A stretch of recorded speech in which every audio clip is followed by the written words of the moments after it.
It only it's not asks me. I'm the one recording. Okay, did it? Yeah, I think it's recording. Yeah. It is recording. Yeah. Oh my God. I swear I'm such like not tech savvy. Hey everybody, this is Tim. You are listening to Teaching Band from the beginning. And I know how to use Google Docs. And I just learned, not by choice, how to use Google Classroom. And that's about as tech savvy as I get. So we are here today. Welcome again. Did I tell them who I am? I'm Tim. Our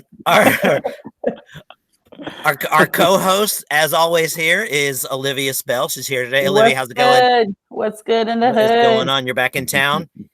We just got back today. Okay, fantastic. So you're tired. I'm tired. Let me tell you, traveling with 2 small children is not it. No, I know. Did you know what my kids are older now, but my favorite thing traveling with young kids is iPads and earphones. Oh yeah, I'm a bad mom. Right. I got a 4-year-old, and I swear he spent more time on his iPad and his telephone than I packed coloring books, trying to think I was going to be a good mom, but I just shoved him in the back seat and let him watch his iPad. Okay, you gotta make sure everything's charged up the night before, so That's you don't have right. any emergencies, right? So we are. Let's introduce our guest. Yeah. So here's what I did. I was on Facebook, and I'm scrolling through, and I see this this post of a band that was actually able to have a band camp, and they had pictures of all the different protocols that they were doing, and I thought, man, we gotta talk to these guys and figure out what they did and how they're able to keep the kids safe. So I reached out, and I spoke with Aaron Snipes, the band director he's the band director at Braswell High School in Aubrey, Texas. And he agreed to come on the show, and I think that's fantastic. So everyone, let's just welcome Aaron Snipes. Aaron, how you doing? I'm doing well. Thank you so much for having me. Absolutely. We were just talking that before the show started, that you're originally from Georgia, is that right? I'm from a very small town in Georgia, Americus, Georgia. If you are familiar with Jimmy Carter, he was from Plains, Georgia, which is about 10 miles outside of Americus. So we're talking really small town, not a whole lot there. And we were talking, actually, Olivia knows about Americus, which for me, that's like, no one knows where Americus is. Yeah, so my husband is originally grew up in the Athens area. His parents moved to North Carolina, and he stayed here, but they moved back. So they live in Grayson, Georgia, which is about 2.5 hours, kind of northeast of Americus. But my husband's grandfather lives in Americus. So yeah, we're very familiar with Americus. We go there twice a year to visit his grandfather. Wow. Small world. That's a huge deal, because I say Americas, everyone's like, America? Are you America's Georgia? Like, it's America. Who else is Georgia? It is a place. Oh, America. Okay, gotcha. Yeah, never heard of it. Yeah, I know. Exactly. Right. So we asked Aaron on today to talk about the band camp that he had. We're here in North Carolina, and everything is just so still up in the air, and we're going back and forth about, can we have band camp? Can we not have band camp? Are we going to have a football season? Are we going to have a marching band season? And we wanted to talk to Aaron because he was able to get a band camp in. As far as I know, you're the only band director this side of the Mississippi that's been able to get a band camp in. So, sure. Yeah, right.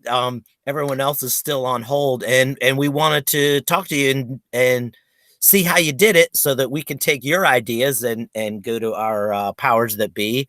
Yeah, and help as many band directors as we can advocate for band camps. Go ahead. Yeah.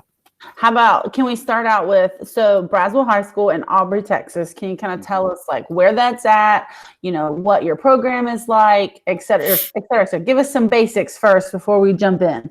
Sure. Yeah. Well, Braswell is in Aubrey. And if you're familiar with Texas, Aubrey is in the North Dallas area. And it's very North Dallas, so it's almost in the rural part of that area, and not a whole lot of stuff around us. We're outside of Denton, Texas. If you're familiar with the University of North Texas, I know some people in Denton. Yep, we're actually in Denton ISD, but we're very far out from the actual Denton proper.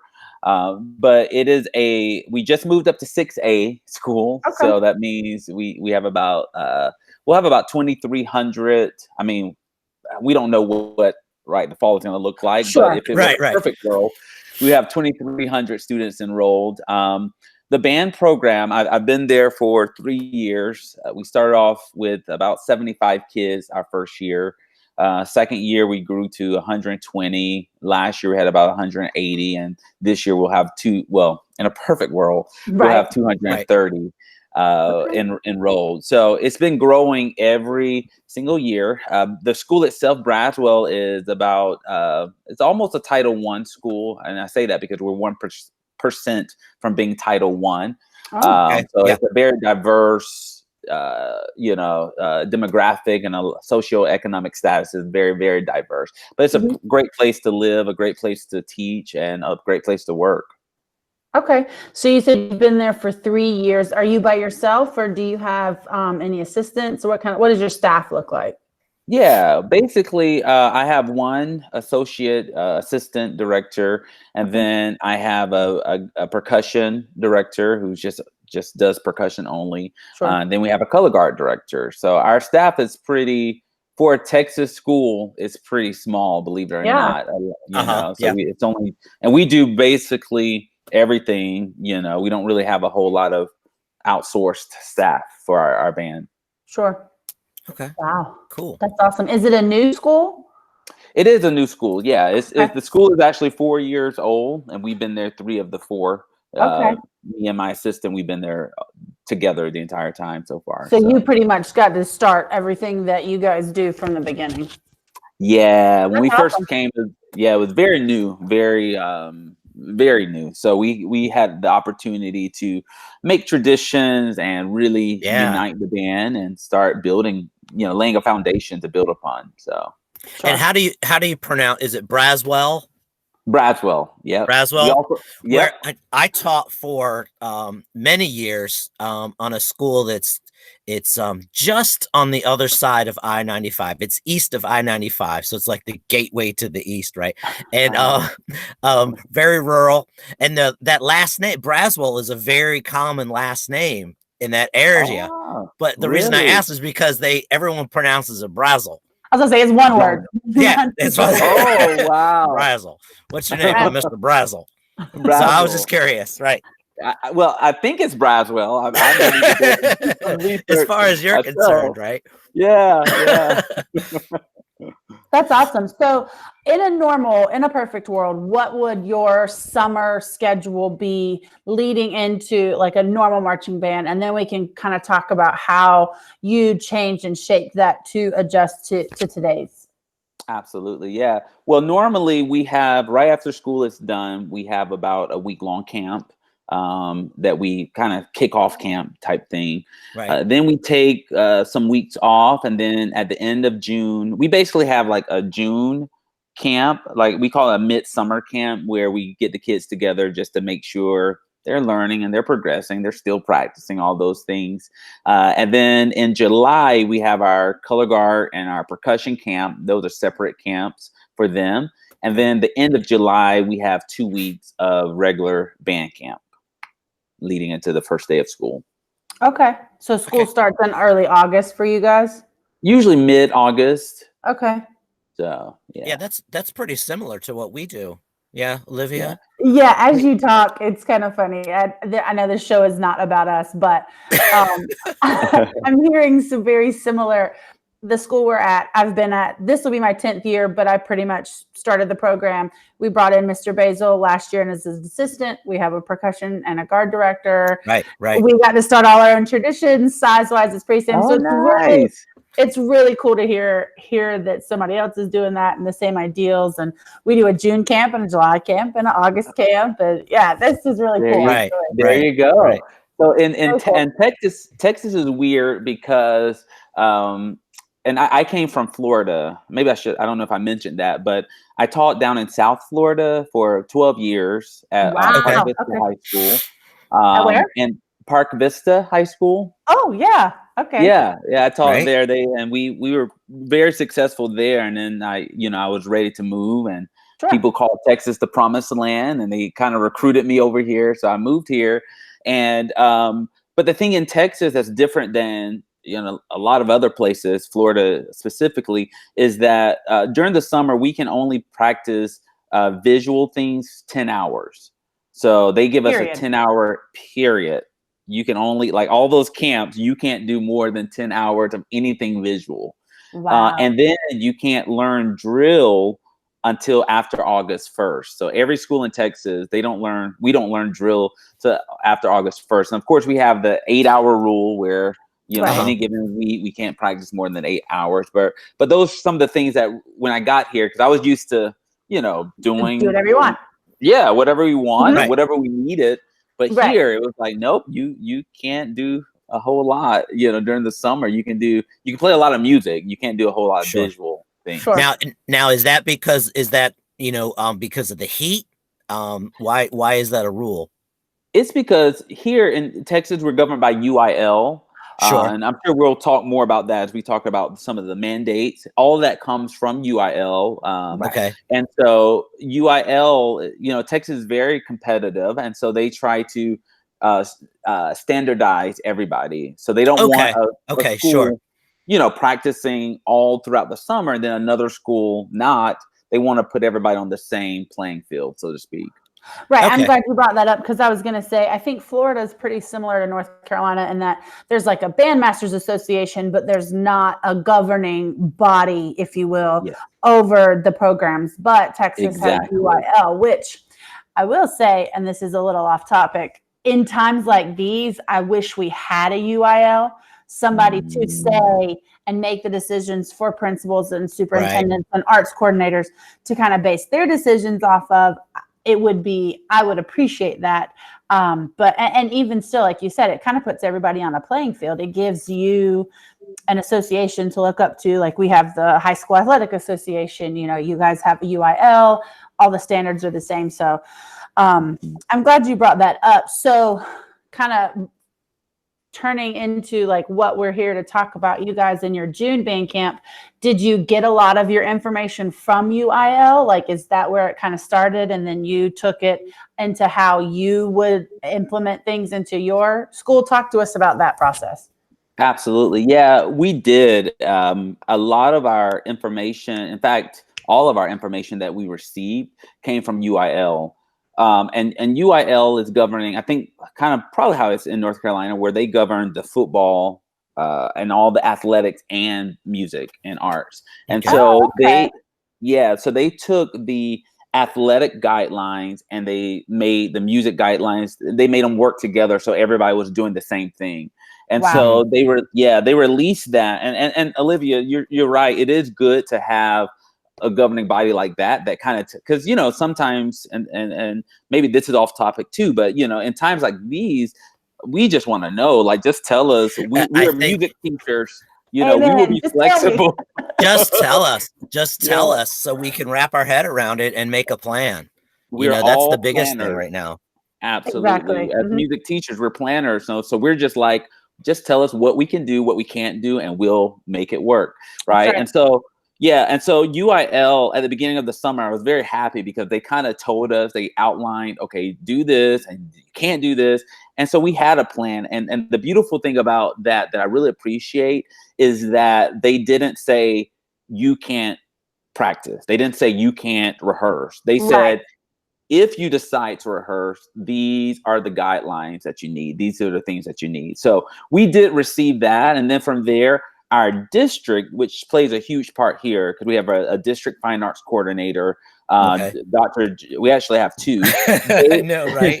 It really is the one day, Olivia, one day. They then came and sat down with all of our band directors and said, okay, well, how do we take what UIL said and how do we make that right for our kids and our communities? And so we were able to, brainstorm, and we made a whole document for these are the things that we'll put in place of protocols. So we went into it with a lot of guidance from not only the state, but also our district. Right. That's good. And I think that gives your principal, if the principal's not sure, or if he or she doesn't want to risk anything, you can say, hey, but UIL said that absolutely we're able to do this in, as long as we follow these protocols. Yeah, right. Absolutely. So that helps that. So what types of things did you have to do that you normally wouldn't have to do, just to keep, in order to keep the kids safe and still have band camp?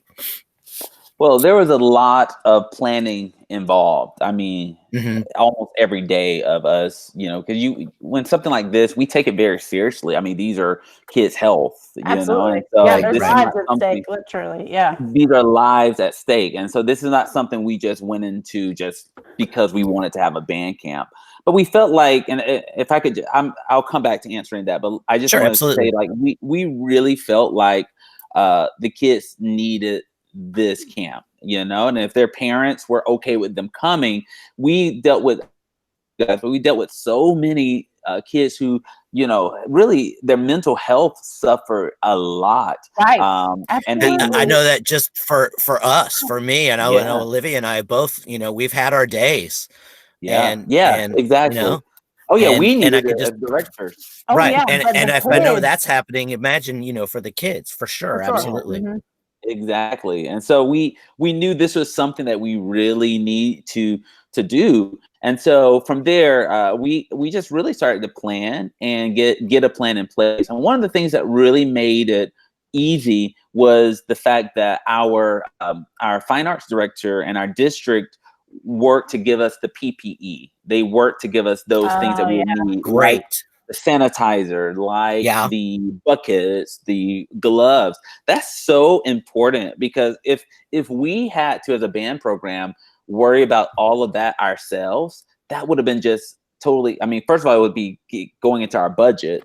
Then it would be absolutely. Yeah, asking for donations from parents, which you could get 1,000 different types of things, half of which would not work. It wouldn't. For. Right. That wouldn't meet specifications or Yes, exactly. So that was a huge part of it. And I want to thank Denton ISD for providing that, because that made it very easy. They provided the thermometers and everything that we needed. So after we did all that planning, and we started to say, okay, what do we have? What can we do? What can we not do? Then we began to put it in action. And one of the things I think we as band directors, probably one of the hardest things about us, is that we are creatures of habit. The band students become creatures of habit. So it was very difficult for us to say, okay, we can't have an 8-hour practice like normal. We got we have to use less practice time, and we have to do this. And it was a big shock for us, honestly. It was just different, very different. So for sure. So I want to back up and kind of get into the details. So your school district provided the PPE. What did that include? Was it like gowns, gloves, etc.? What exactly did that entail? Yeah, we got 10 thermometers that we'll use as kids come in, to take their temperature. We got, I think, like 8 or 10 boxes of gloves. Okay. We received, what else did we receive? We received the 10, you may have seen the face shields our flute players wore. My favorite. Yeah, right. We got 50 of those. So we got a lot of those for extras. We also received wipes. We received a lot of hand sanitizer. Right. I don't know how many, but then we got big disinfectant jugs of whatever. So we got extra masks for the kids if they forget theirs, or so we were pretty set with the basics that we really, really needed. That's great. Yeah, I think that's an interesting piece of the puzzle that nobody's really thought about is, we need to have masks and we need to have buckets and things of that nature, but Where's that money going to come where's from? that coming from? Who's Right. providing that? You know, Right. As a kids, are we putting it in the fair share? Is it coming out of my equipment money? Is it, and I think it's absolutely fair that the district provides it. If it's part of being there and it's part of the kids' safety, that I think that's great that the district provided that. As far as the schedule goes, oh, sorry, go ahead. Well, I was just going to add, I think most districts should, or most states should get something through the CARES Act that is for PPE. So that may be wherever band directors are watching, they may want to question that, like maybe where's that money going for, and can we use some of that for our band programs? Well, for this band director that is interviewing you, I'm on a committee to what is band going to look like. In our district, we don't have an arts coordinator. However, we do have some great area superintendents who have said, band is important. We're not telling you no, we're telling you how do we make this work.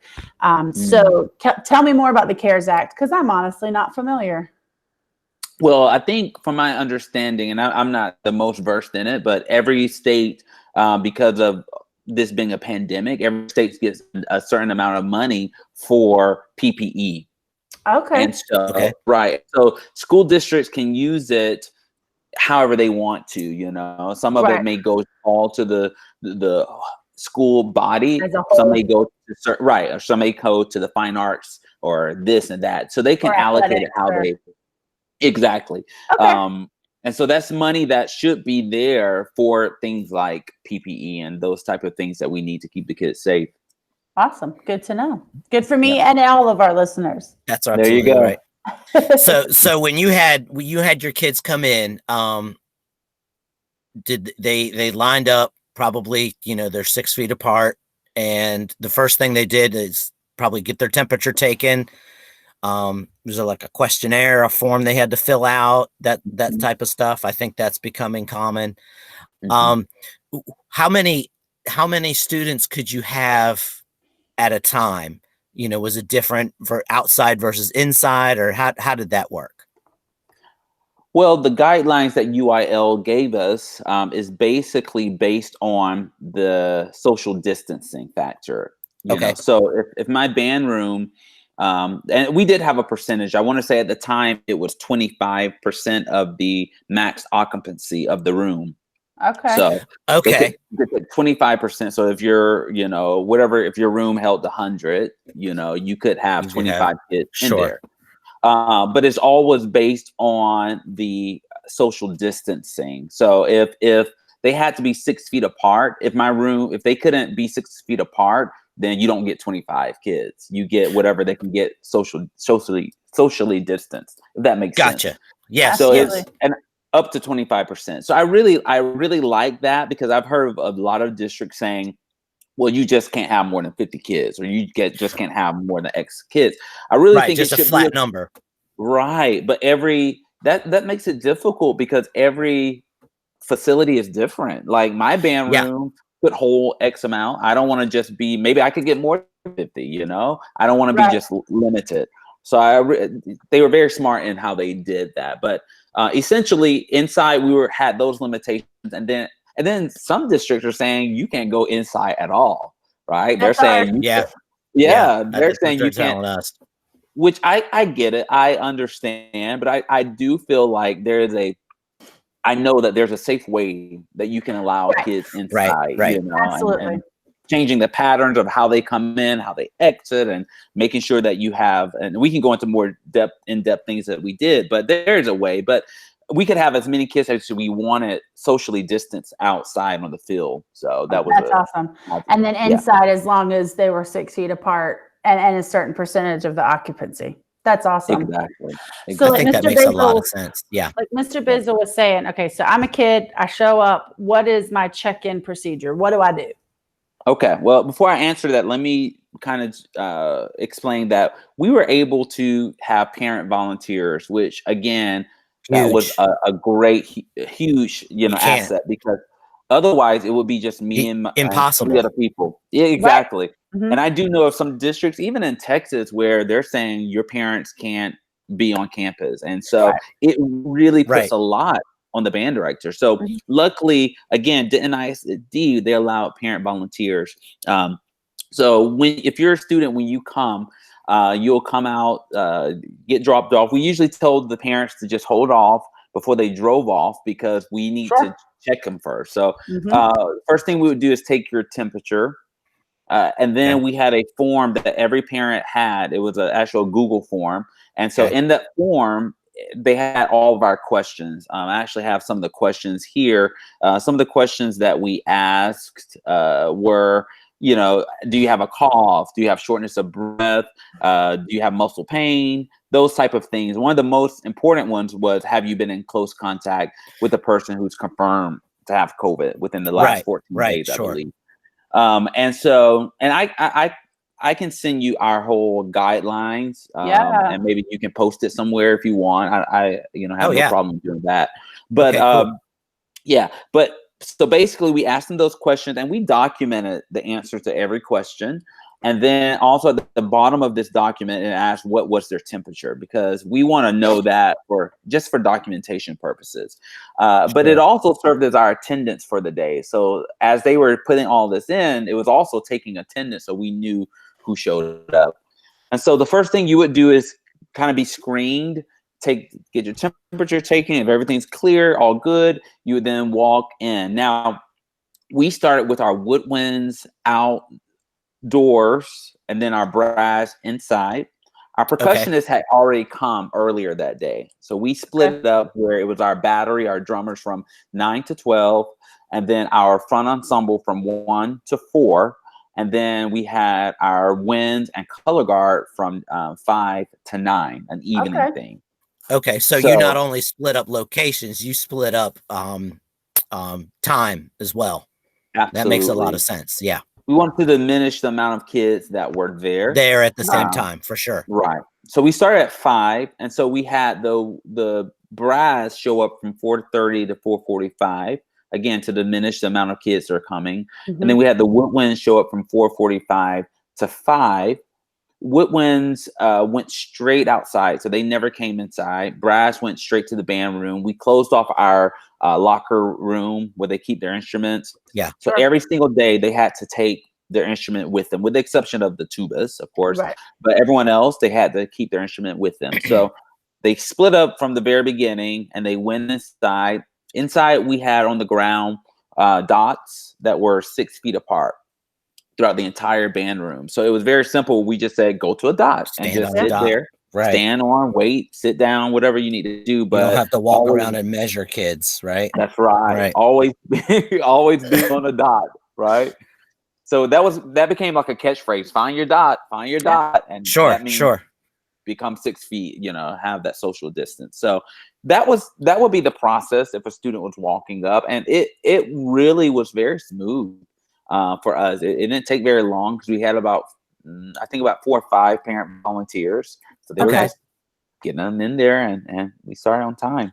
So you had your different volunteers at like a station doing your temperature and your screening, and then the kids knew where to go beforehand.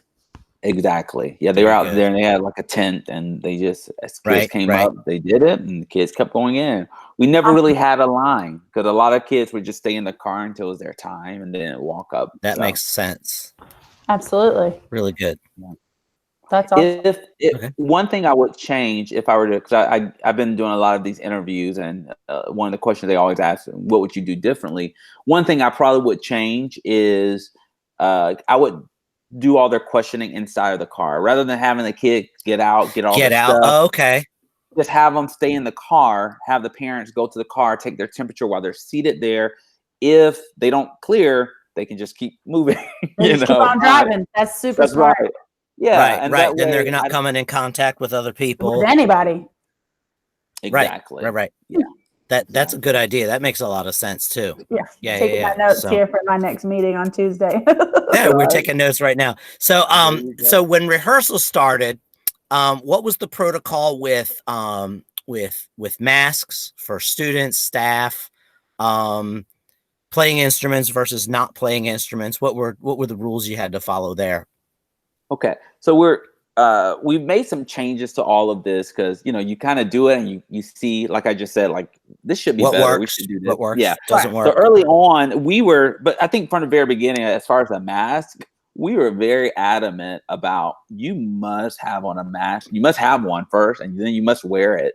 And I think we got even more adamant as the day went on, because some kids were, having it under their nose, or they were trying to wear it under their, no, this is, we actually told them, we taught them, this is how you wear a mask, and this is the expectation for how to wear your mask. Yeah, while you have mask here. clinic, right? Exactly. So yeah, every kid had to have a mask. They had to have it on when they're not playing. And when they played, they were able to pull it down. Now we've changed this. So what we do now is we picked up surgical tape and we tape the top of the mask to the nose right here.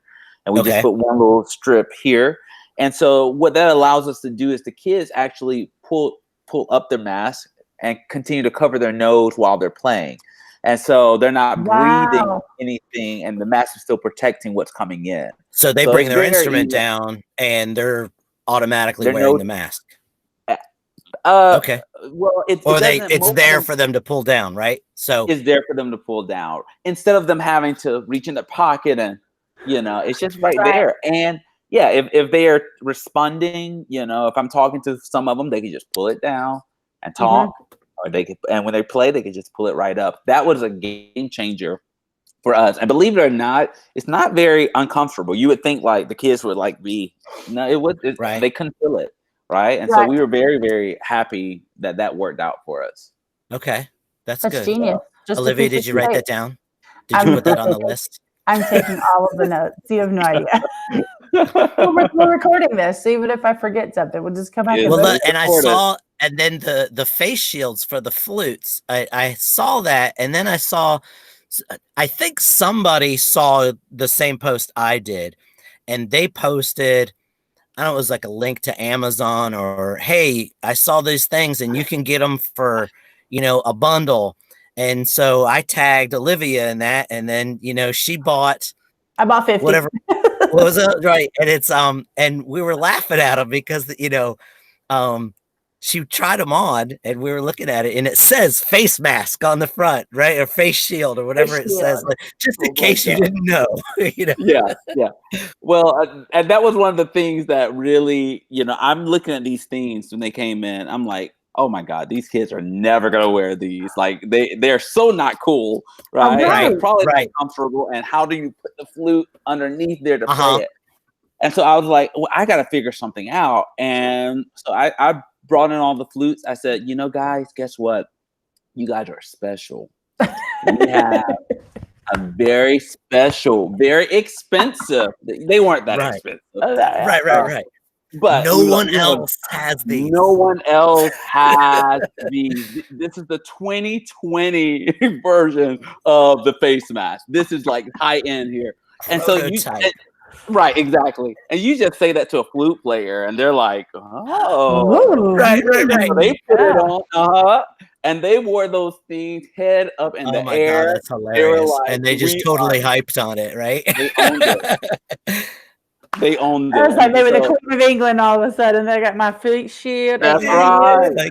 Hey, none of you trolls, you trumpet players, you don't get a face shield. I get a face shield. I get the face shield. It's so funny. And then I also told them, I said, I'm going to be wearing the face shield, And so I think like the first day I wore it with them. And so they owned it, and we never had any issues with it. No, and it's how you package it and how you sell it.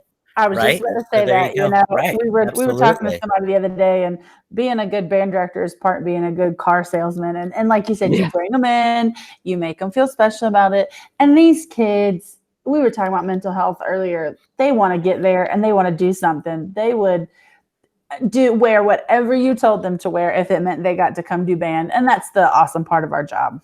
Isn't that amazing? Like that is so, all of these restrictions and people, they're like, we don't care. We'll do it. Yeah, just tell us what we have to do and we'll do it.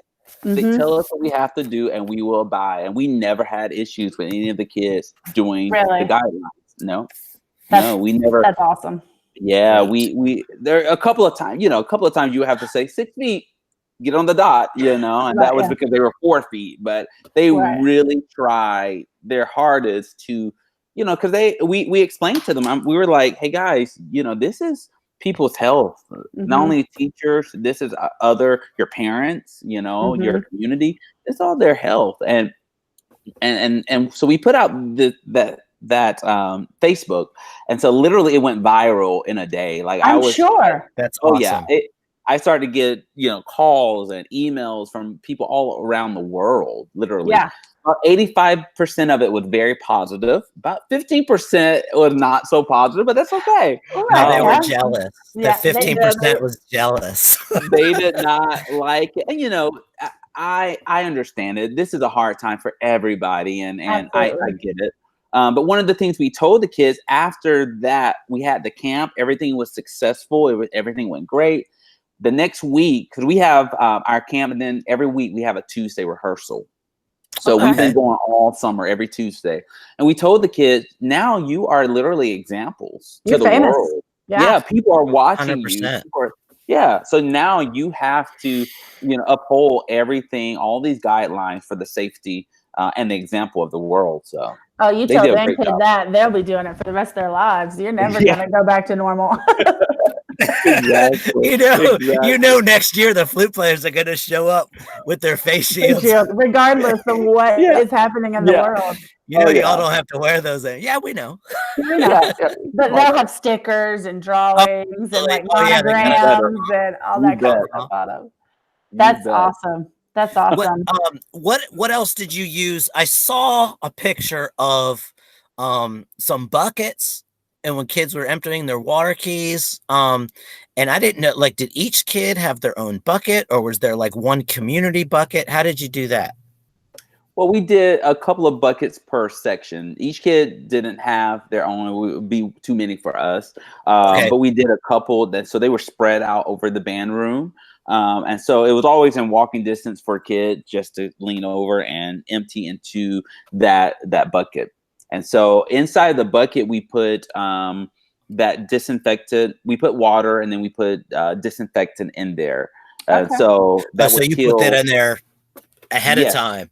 Ahead of time. Okay. So it would kill any virus. So we had a lot of people asking, you know, well, what happens when what do you do with it? You know, what if it splashes on their hand, but because it's going in the disinfectant, it's killing it like as that. Soon as it goes in. Yeah. Absolutely. And did you use those outside as well, or inside only, or?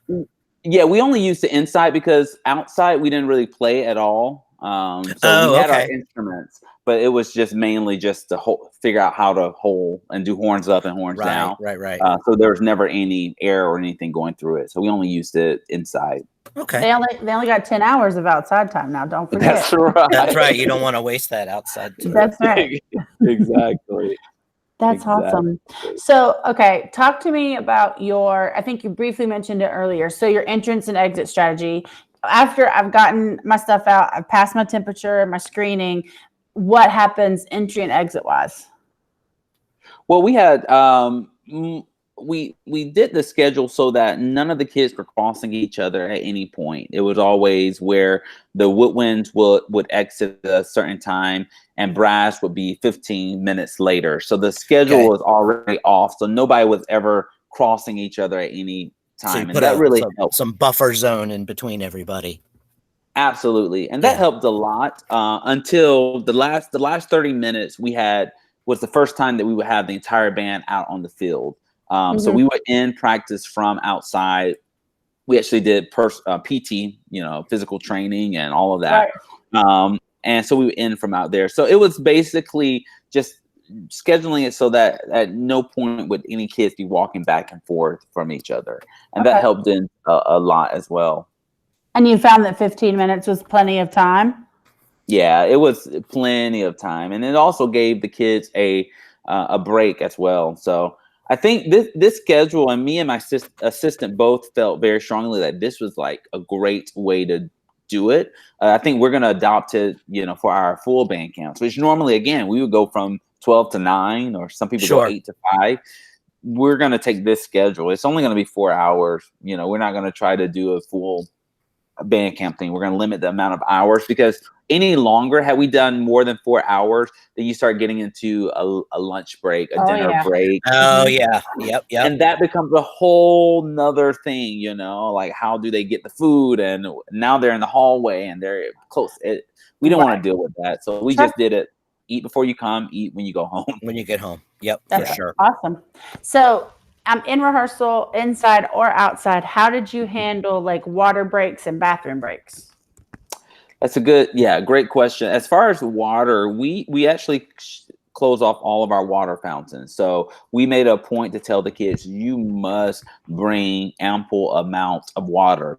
And again, that's why 4 hours worked, because 1 gallon water jug would be, sufficient. Yeah, it was enough. As far as bathroom breaks, we could only allow we only allowed 1 kid in, 1 kid out at a time. Okay. And there was no congregating in the hallway. And so it would just be, if 1 kid was going or gone, we never gave them like an official, everybody goes to the bathroom at this time. Right. Okay. It was one at a time kind of thing. 1 at a time, in, 1 out. And, you just go when you need to, but it can only be 1 person in the hallways. So. Awesome. Okay. That's good. So bring your own water. No sharing, obviously. No sharing. Yep.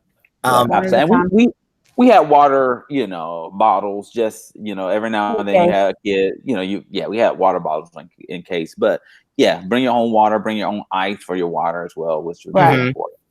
And I think I saw in one of the pictures, like one of the full band pictures, because you had the kids, in our world, 6 feet apart isn't that uncommon. And I think you had them on every yard line. So that's technically even more than 6 feet. But at my dot, did I have everything at my dot, or did I need to go? Like, if you gave me a water break, did I have to go get my water jug, or where was my instrument? That kind of thing. Like, how was each kid set up at their dot? Yeah, that's again a great question. We didn't have it by them. When we did PT, we had the water by them, but their instruments we had off, and of course the instruments still had to be distanced from each other. Sure. When normally we would just stack them up, but they had to be that same distance. And they kept the water right beside them, so when they needed a break, they would just run. They didn't really have to run off; it was right there, and they would drink water and then go back to their dot. So everything was pretty much there. Awesome. Inside and outside for both? Yes, for both. Mm-hmm. Very cool. That's good stuff.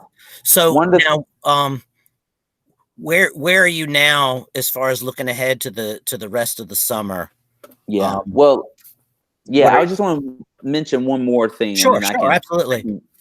Go for the future, but another thing that we did, we had to disinfect the stands. That's another. I was going to say, yeah. So we just didn't use any chairs, because that was just one more thing that we have to worry about. Yeah. Sure. So we just only use stands, and so we would have to in between. I would go through, and every kid would get like a little wipey, a wipe, and wipe down your stand when you left, and get hand sanitizer, and then you go to your next thing. So again, that was something the kids do it. The kids had to do it. They owned that. They had to. Yep. Every person. I sat there and watched. Everybody only has to do one. Only. Yep. And then hand sanitizer after you're finished. Yep. Yeah. Mm-hmm. That works for me. Yeah. Yeah. So for the future, and let me just say, with this band camp, we're so blessed that we didn't get none of our kids tested positive. I'm so glad you were going to say that. Very good. Thank goodness. The one thing everybody wants to know. Everyone's holding their breath.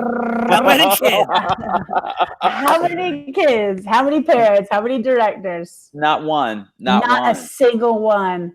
Not one. Not one. And we're so blessed because of that, and it's just a testament that, we can do this. It can happen.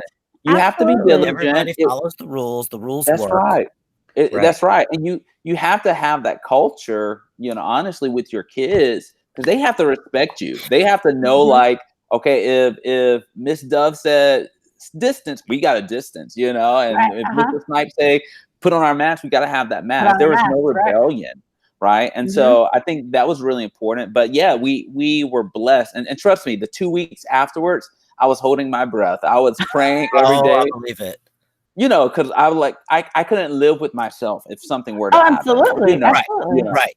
And that's the risk. That's the risk that we take. And that's the risk we've always taken, to be honest, with anything that's happening. There's always a risk involved. But we really worked hard to make sure that they were safe.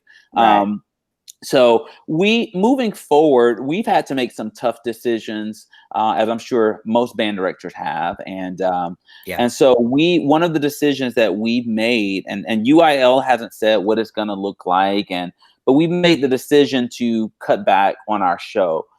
We've changed our show literally 3 times this entire summer. You know, from normal show with a lot of props and everything, to a lesser show, to a lesser, and now we're at the point where it's just going to be a fun show. You know, we're not going to spend thousands of dollars on props and all of this stuff that's unnecessary right now. And so it's going to be a non-traditional show that we're going to do outside. And we're also going to be doing, I don't know how your district is, but ours, I think the kids will have a choice as far as virtual or in face-to-face.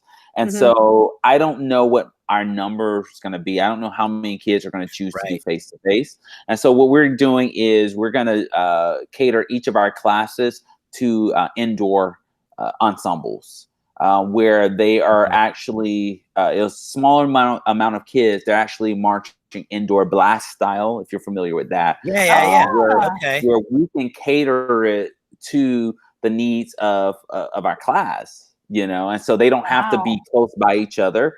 They can be separated. And we're going to have multiple ones of these ensembles that the kids work on for the fall. Because I think it's very important for band directors to still have some marching element. I've heard a lot of band directors say, you know, marching band is this and marching. But for a lot of us, it's not just about the competition, you know. It's about marching band is something that they enjoy. They enjoy moving, marching and playing. They like doing that. And so we wanted to still give them that without having to be, you know, outside doing a full show. And so we're going to emulate more of a indoor thing for multiple groups and let that be our payoff towards the end of the season. That's fantastic. That's really cool. So like a small ensemble setting, but still in the marching style. Absolutely. Yeah. And so like for the performance part of that, you know, are you guys thinking if there's football, you could do it outside? If not, you could do it at a pep rally or in a gym for friends and family or that kind of thing? That's the beautiful thing about it. It's so, you know, there's so many ways that you can, depending on, because right now we don't know. So there's multiple ways that we can cater it, you know, whether it be in a gym, whether it be in an auditorium with lighting and different things that we can do, whether it be literally on a football field for a group or a pep rally, like you said, it's multiple different ways. Or how about this? Maybe, you know, parents and guests can't come to school to watch it in a concert. We can then record it. It can be a recorded thing, send it out, you know, or live stream it maybe. Or live stream it, or make a video of like different angles, you know, make it more like an actual, you know what I'm saying, like video, and you can have different, make it a real like a movie, high cam and a low cam, video production. Absolutely. It's really limitless, and we're really excited about it because we feel like it gives, you know, once you tell your kids, okay, kids, we're doing a non-traditional show. Yeah, they're like, you know, other than the freshmen have no idea. They think that's the great thing. It's like bread.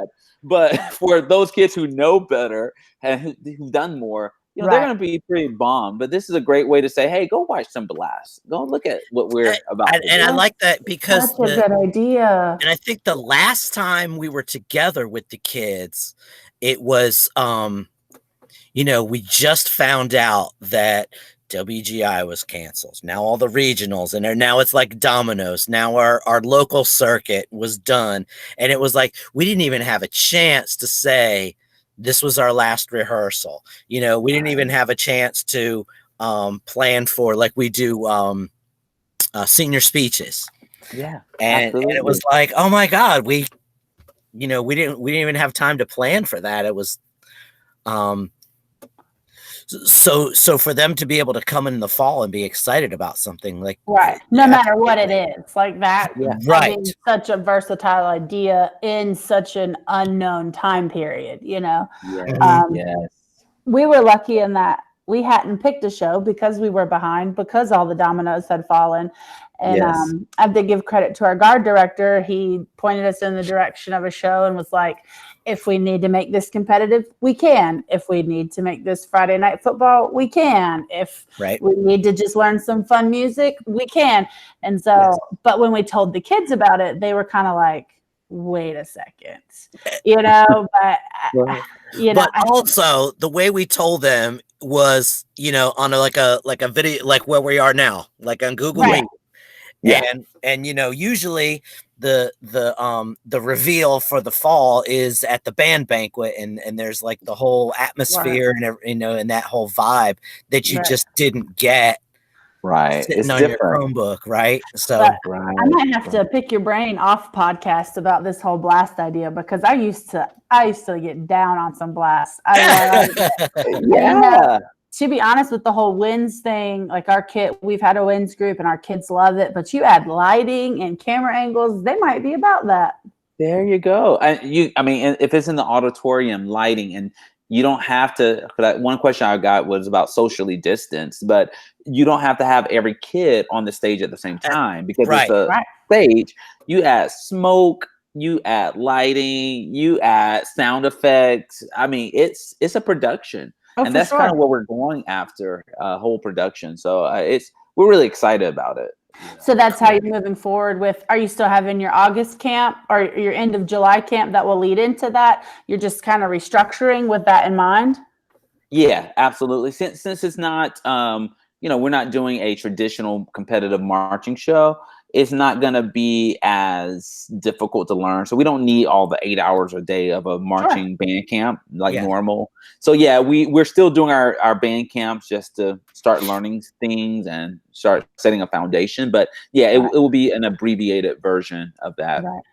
And still continue to kind of give the kids some type of feeling of normalcy, because I think that's what they crave at the end of the day.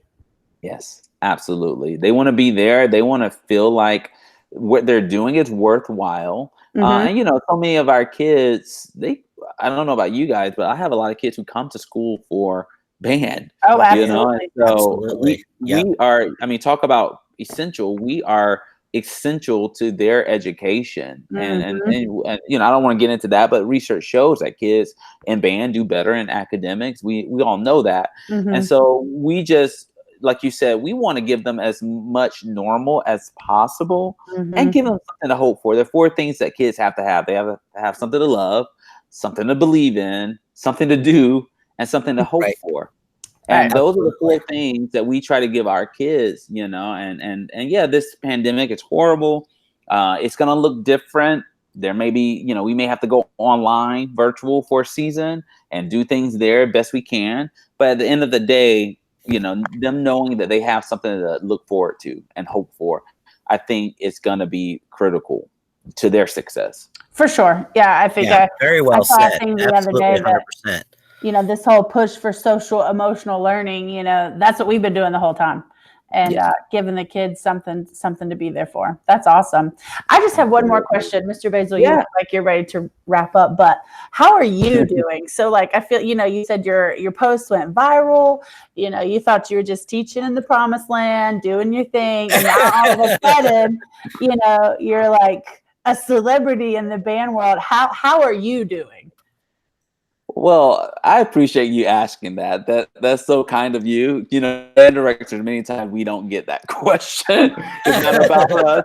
We all go there. It's not about us. It's about the kids, about the parents. Right. But I'm doing well. I think I'm doing as well as I can be doing right now. I think I share the sentiment of band directors all across the country. We just want to know what we can do, what we can't do, right? We want to be able to plan. We want to be able to stay safe. We want our families, ourselves, to be able to be safe. And we want to feel safe. We want our kids to feel safe if they decide to come back on campus.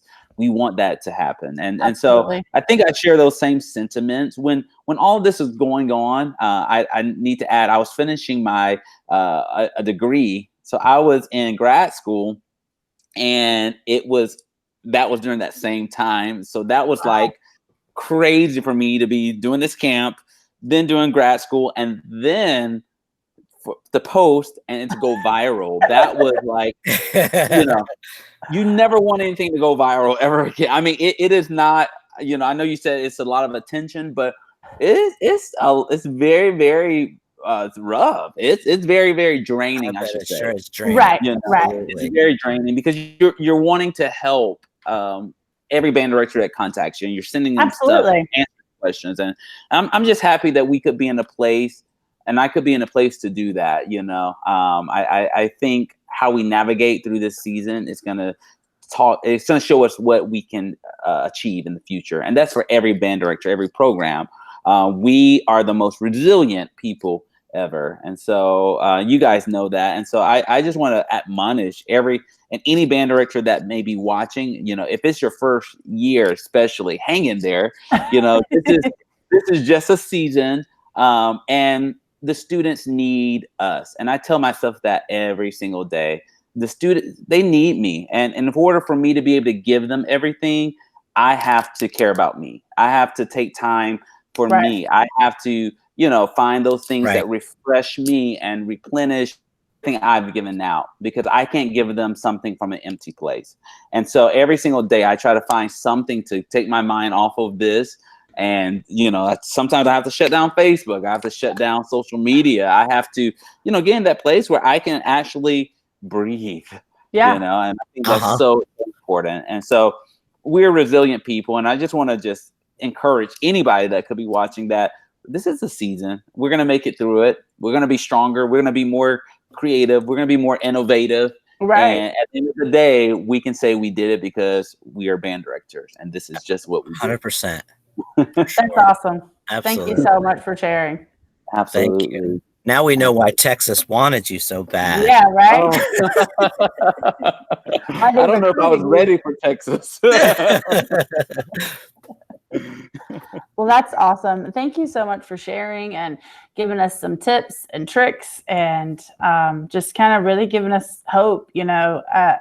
Over here in little North Carolina, we're waiting on our governor to make a decision. Still waiting. We still don't know what I definitely fall's going to look like, what classes are going to look like. We still, all of that is still up in the air. So. And so thank you for your rejuvenation and your positivity. It's definitely refreshing. Absolutely. And I would just say this, let's stay tuned tomorrow. I'm sure you guys have heard there's a big national study that's coming out that is going to reveal a lot about aerosols and fluids and droplets coming through the instrument. So it's going to be very telling. And I'm glad to have that piece of information so we'll know what we can and what we can't do. Right. So stay tuned to that. Right. Yeah, that's if it's something we can't do, just let us know and we'll work around it. Right. Work around it. Absolutely. Yeah, I'm excited for those results. I'm a little nervous, but I'm excited. Yes, absolutely. Fingers crossed, right? Fingers crossed. We got our face shields. We're ready. I'm gonna wear my face shield. I'm gonna wear I saw a face shield that had like cat whiskers on it and like Jesus. Really? No way. Oh my God. Have you seen the little personal pods? That's what I want. I want one of those. That's you stick your arms out of. Yeah. All right. That's just going a little too far. maybe that's going to be the costume that's going to go for the show, the marching show, right? That's right. Yeah. That's everybody's going to wear their own little bubble. Their own little pod. We look like Teletubbies, so I don't know how that goes. Oh my God. That way you can do your drill better. It doesn't have to be so far apart. There you go. Like, oh, rewrite that we can't be. These less kids intervals to clean. I need you to rewrite this. Yeah, exactly. Well, we appreciate you coming on very much. I feel a lot better about, I don't know if I feel better about the situation, but I feel better about how we're going to be able to handle the situation. I feel better now than I did before the podcast started today. So we appreciate your time very much. Thank you. Absolutely. Well, thank you guys. And if I can give a shout out before I leave really quickly. Yes, please. It's never a one man show, so I always like to give a shout out to my associate director, Taylor Sitzman, my percussion director, Alan Miller, our color guard director. They're the best team, and I could not have done it without them. And so I want to thank them. I also want to thank our district, our superintendent, Jamie Wilson, our fine arts directors, Dr. Jackie DeMontmalin and Eddie Russell, and just everybody in our district, our principal, our administrators at Braswell. This was a team effort, and it's something that I could not have done alone. And I'm so appreciative of them doing that. So, and for anybody watching, if you have a question or you need, you want some of the documentation that we use, I'm an open book, so I'll be more than happy to provide. Just give me a day or so, but I'll be more than happy to respond to you and get you whatever or answer any questions you may have. There you go. Just Google Aaron Snipes at Braswell High School Band. Yep. Yeah, I'm on Aubrey, Facebook. Texas. Yep, Aaron Snipes. I'm on Facebook, and that's usually where I'm at most of the time on Facebook. So yeah, just feel free. And we'll put some of that information in the description of the podcast so people can look you up if they. I'd love to help any kind of way. Awesome. Yeah. We're in this together. Absolutely. That's right. From North Carolina to Texas. Hey, listen, if you ever need somebody in Texas, I'm sure you got a whole list, but you could add me to it. Okay. And when you're in North Carolina, you got to look us up for sure. Absolutely. Absolutely. And maybe we'll meet in Americas one day, Olivia. Who knows? There we go. Who knows? It's such a small town. Well, no. It is. That's right. Awesome. All right, everybody. Thank you for listening. We appreciate it. A lot of good information. Before we sign off, we want to remind everyone to like and follow and subscribe and give it some stars. And we would absolutely love for people to go to our Anchor website and leave us a voice message, ask a question, leave a comment. I think that's all I needed to say about plugging the podcast. Teaching band from the beginning. And we'll see everybody next time. Later.